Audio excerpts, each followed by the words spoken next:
the Lakers win. He's speaking with the media. Russ, what did you see specifically working with the defense in that second half? We got back in transition. They did a good job of not just getting back, but executing, matching up, talking, running around, getting stops, putting our bodies in front of them, making them shoot tough shots.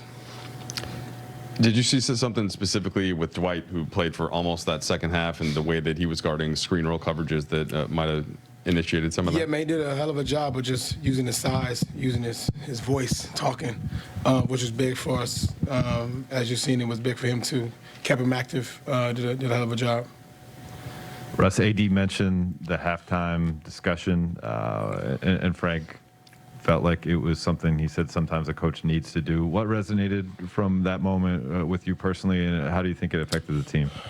I mean, I think first for the team, I think it was good. Got kind of guys going, got their minds right. And honestly, for me personally, I already knew I was playing shit. I knew I had to step it up anyway in order for us to have a chance to be able to win the game. So that's why it's two halves in this game, and the tell of two halves to tell difference in tonight's game. Russ, by this point, you guys have played more games without LeBron than you've played with him for a variety of reasons. But I'm wondering, what was the reaction for you personally this morning when you found out that you're going to be without him again for however long? I mean, my thing is more just him, just mentally and physically. It can be difficult playing and not playing. And I know he wants to play and he wants to compete. So that's where my main thing is. So I'll definitely call and check on him. Once I leave here, just check his mental, making sure that he's in a good space because it could be difficult. Especially kind of in and out the lineup. Russ, I think LeBron has played only 11 games this season. How does your approach change when he's not playing? It's the same for me. It don't change. My approach stays the same each and every night. I kind of pride myself on being consistent in that, having the same approach because, my team and my teammates need it. Russ, you had some of these, tougher starts earlier in the preseason and early in the regular season, and they would become bad games. Today you have a tough start, but it becomes a strong second half for you personally, kind of sparking that third quarter rally. Are you finding yourself more able at this point in the season, especially on this team, to kind of course correct and make the adjustments you need to be successful? Well, I mean, honestly, it just really depends on what you consider bad halves. You may think a bad half is something I may not. It really depends. So honestly, for me, the game, like I always say, the game I always tell you what to do. My game is not predicated on if I make shots or not. If I can be 1 for 10 in the first half and have 10 assists and we're winning or we have a chance to win, then I'm doing my job. So for me, is how I predicate my game is how hard I'm playing and my energy level. And the first half I wasn't playing hard enough.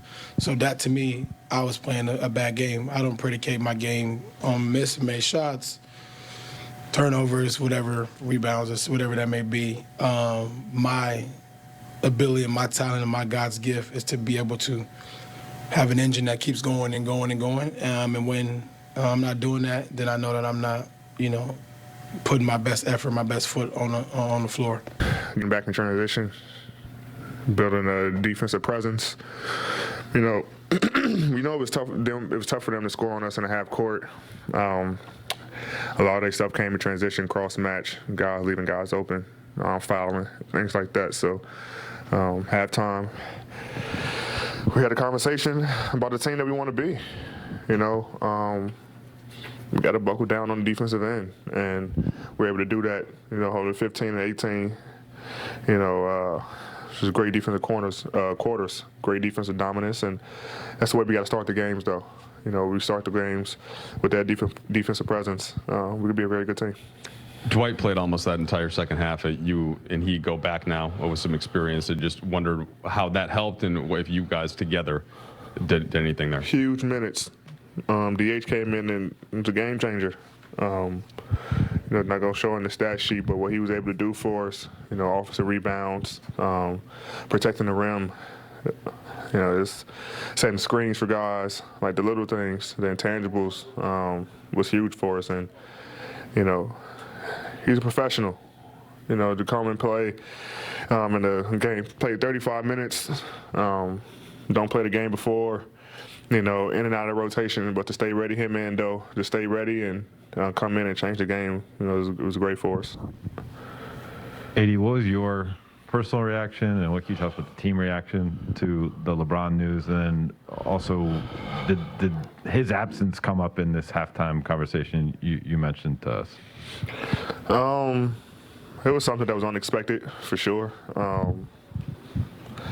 Found out this morning, you know, did more testing, and, you know, we didn't really hear anything afterwards. You know, woke up from the nap, and any media outlet that covers anything had it on and said that he was in the health and safety protocol. So it wasn't like a shocker for us. We just said we can't catch a break. You know, we was getting guys back, and then, you know, he's out for how many days, we don't know. It's all depending on, you know, his situation. But we just still got to find ways to win. You know, we can't let that affect us. You know, obviously he's a huge part of our team, but I think we played a huge amount of games without him. So we kind of know how that is already. And we got to continue to play like we did on the defensive end, you know, until he's able to come back. And guys going to have to continue to step up. You know, Malik stepped up, Wayne, Doe, Dwight, Melo, all these guys came in and played some big minutes. So, you know, we're going to continue to need that from these guys. AD, you guys have kind of been here before where you've had moments that you use as kind of a rallying cry, or, you know, halftime speeches, or guys speaking up in timeout and kind of hoping it might be a bit of a turning point for you guys. Does this one feel different in any way, and what has to happen for it to be a meaningful building block for this group going forward? We came out slow, but we were able to play with the lead, you know, which is a good sign. You know, not letting teams get back in, and we kept the pressure on both ends of the floor. We continued to score the basketball. We continued to get stops defensively, and you know, we struggled with that this year.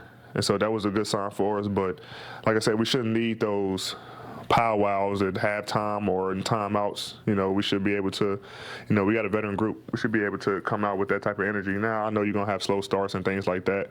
But to be the team that we want to be, you know, we can't continue to dig ourselves a hole.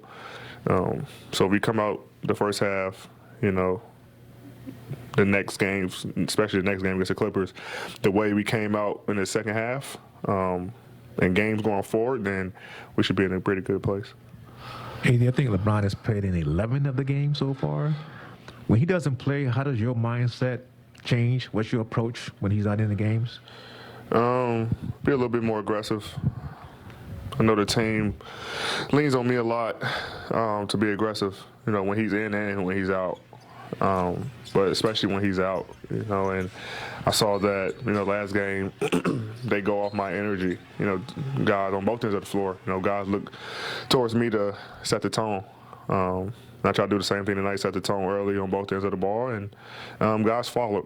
So, you know, I think, you know, my job and Russ's job is not to feel like we have to do it all, but we have to also do enough to help our guys. And I think tonight we did enough, and, you know, also guys stepped up. And it's not just going to be on me and Russ as a team thing, but, you know, me and Russ, you know, as the head of the snake, we got to be able to